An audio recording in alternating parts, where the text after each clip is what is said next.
భారతీయ ఆధ్యాత్మికతలో శారీరక దృఢత్వ ప్రాధాన్యత. శదం మాహం బ్రహ్మ నిరాకుర్యాం మామ బ్రహ్మ నిరాకలోద నిరాకరణ మస్తి నిరాకరణం మే అస్తు తదాత్మాని నిరతే యా ఉపనిషద్ ధర్మాస్తే మయి సస్తుతే మయి సంతు. ఇది విద్యార్థులు వల్లే వేసే శాంతి పాఠం. నా అవయవాలు సర్వేంద్రియాలు శక్తిమంతమవ్వాలి. ఈ సృష్టి సర్వం బ్రహ్మమయం.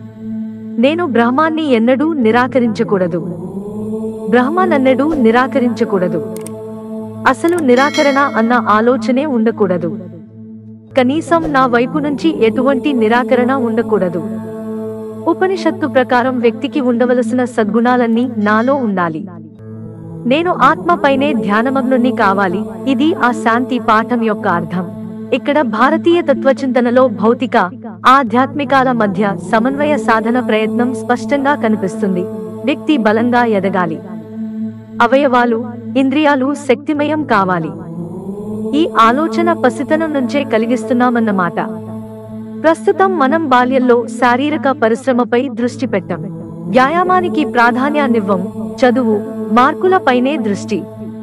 ఆటలాడి పిల్లవాడు డబ్బు సంపాదించేయాలన్న ఆశ ఉన్నా హోంవర్క్ పాఠాలు బట్టి పట్టటమే ప్రధానాంశం.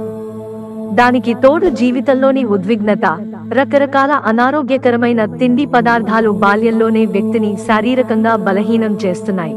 అంటే ఏదైతే అవయవాలు ఇంద్రియాలు బలంగా శక్తిమంతమవ్వాలి అన్న ఆలోచన ఉందో ఆ ఆలోచన మనం ఇవ్వకముందే జలహీనం అయిపోతున్నామన్నమాట.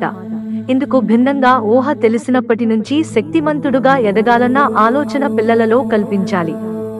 రోజూ ఉదయం లేవగానే తాను శారీరకంగా దృఢంగా ఎదగాలి అన్న ఆలోచన పసితనం నుంచి వ్యక్తిలో స్థిరపడిందంటే అతడి దృష్టి ఆ వైపు మళ్లుతుంది.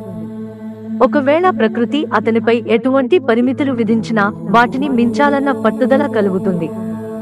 ఇక్కడ గమనించవలసిన అంశం ఏమిటంటే ఆరంభం నుంచి శారీరక స్వస్థతను సాధించాలన్న ఆలోచన బీజాన్ని వ్యక్తిలో నాటటం.